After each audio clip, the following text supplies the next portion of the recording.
êtes à Paris, sur le pont des Arts, avec d'un côté le Louvre, de l'autre côté l'Institut de France, qui abrite les 5 académies françaises, dont l'Académie des sciences, qui fête ses 350 ans cette année. Alors, l'Académie des sciences, qui a été créée par Colbert à la demande de Louis XIV en 1666, a cette année, pour ses 350 ans, invité les rencontres capitales qui débattent pendant 2 jours, ce week-end, sur comment redonner du sens au progrès.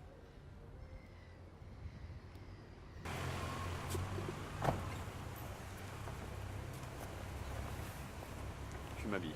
Le Premier ministre. Bonjour. Merci de m'accueillir. Monsieur le ministre, nous sommes très heureux de vous accueillir dans Merci. Mais moi cette aussi, coupole que vous connaissez. que je connais, mais très heureux.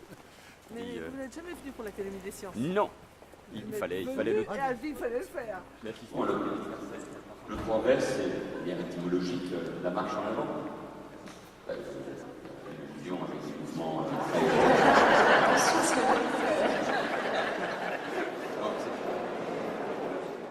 ce lieu, c'est la chapelle du Collège des Quatre Nations. C'est là où nous avons les séances solennelles, la réception des nouveaux membres, nos séances de distribution des prix. À l'Académie des sciences, vous êtes élu par vos pairs, donc un de vos admirateurs, de vos supporters présente un dossier au moment où il y a des campagnes d'élection, et puis vous êtes finalement... Chacune des académies a un jour par semaine. Donc l'Académie des sciences siège le mardi, l'Académie des sciences morales et politiques, etc.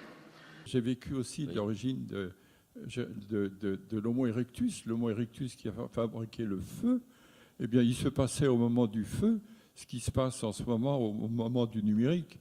C'est-à-dire qu'il y avait un certain nombre d'Homo erectus qui avaient très peur de cette invention nouvelle, et puis d'autres qui ont continué, et ma foi, ça nous a quand même servi à quelque chose.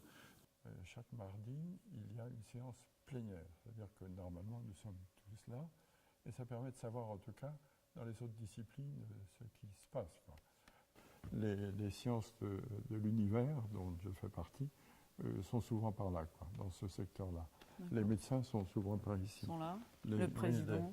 Les physiciens et chimistes sont plutôt par là. Les mathématiciens sont au fond là-bas et ils s'amusent toujours beaucoup entre eux. Le président est évidemment là et il est entouré des 2 secrétaires perpétuels. Il y a 2 secrétaires perpétuels parce que l'Académie est grande, c'est la plus grande des 5 académies.